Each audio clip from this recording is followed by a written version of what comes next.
Je souffre de problèmes de dos récurrents et c'est pour ça d'ailleurs que j'ai souhaité faire un bilan postural.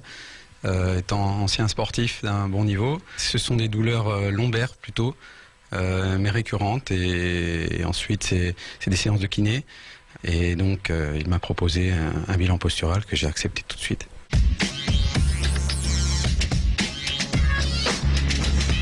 Nous sommes à la clinique du Diaconat, c'est une grande première en France qu'on vous propose aujourd'hui dans C'est vous sur 20. Alors Monsieur Culiberda, on vient de voir Pierre à l'instant faire ce qu'on appelle un bilan postural. Je disais c'est une grande première. C'est quoi un bilan postural hein? Alors un bilan postural est un bilan des chaînes musculaires.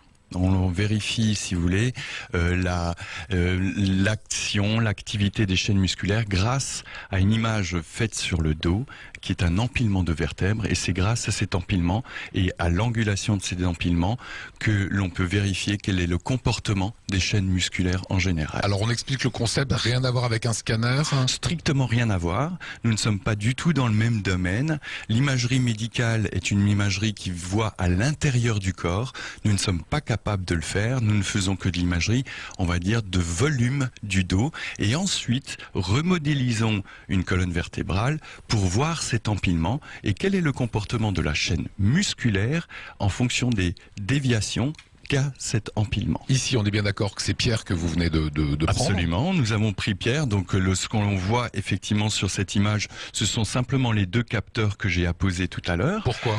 Pour avoir la ligne des épaules de ce monsieur, qui nous permettra de dire, voilà, est-ce qu'il y a tel problème d'inclinaison à entraîner un problème de nuque ou ce genre de choses, ou dans quel sens les choses vont fonctionner. Les traits, c'est la lumière qui était sur son corps. Hein. Voilà, ce sont des lumières obligatoires pour que la machine, enfin le processus, puisse faire son œuvre, puisque nous avons un procédé qui est fait avec deux caméras et qui, sous deux angles différents, va permettre de créer le volume du dos.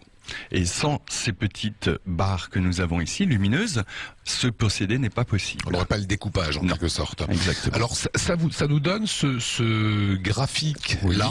Oui, tout à fait. Qui nous apprend quoi? Alors, ce sont tout simplement les creux que l'on va retrouver au niveau de cette partie du corps. Et ce qui est en rouge, ce sont les bosses que l'on retrouve au niveau du corps. Ce qui permet, par un système numérique et de calcul, de reproduire cette colonne vertébrale. Ça, c'est une colonne vertébrale virtuelle. Oui. En fonction des sources de lumière, de l'inclinaison du patient, oui. Cette colonne vertébrale va prendre la forme de la pathologie de ce monsieur. Ce sont ces images-là qui vont nous permettre de positionner les corps vertébraux de manière exacte. Alors en l'occurrence, l'exemple de Pierre, qu'est-ce que vous détectez? Alors ce que je détecte d'emblée, hein, c'est que ici, sa ligne d'épaule est une ligne qui n'est pas tout à fait correcte. Elle n'est pas horizontale, elle est légèrement penchée, n'est-ce pas? Ce que je détecte d'autre part, c'est lorsque je regarde ses rotations vertébrales. Donc ici, j'ai une autre image qui me permet de découper ce monsieur par plateau, n'est-ce pas? Et donc je vérifie ici, sur cet écran, quelles peuvent être les rotations vertébrales. Et donc là, effectivement, je m'aperçois que dans la partie haute de sa colonne vertébrale, j'obtiens ici quelque chose qui tourne. Or, il souffre aussi de problèmes cervicaux.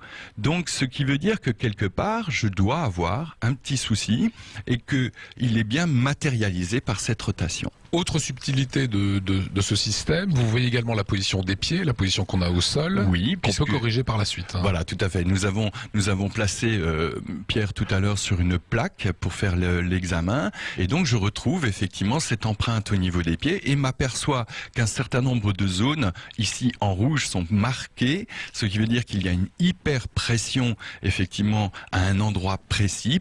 Visiblement, la répartition des charges chez ce monsieur n'est pas la bonne et il va falloir la corriger, ce qui pourrait expliquer des problèmes de dos à d'autres niveaux. Donc vous préconiserez quoi? L'utilisation de semelles, de choses comme ça? Par exemple, on va demander au spécialiste du pied de voir s'il est effectivement cohérent de mettre des semelles.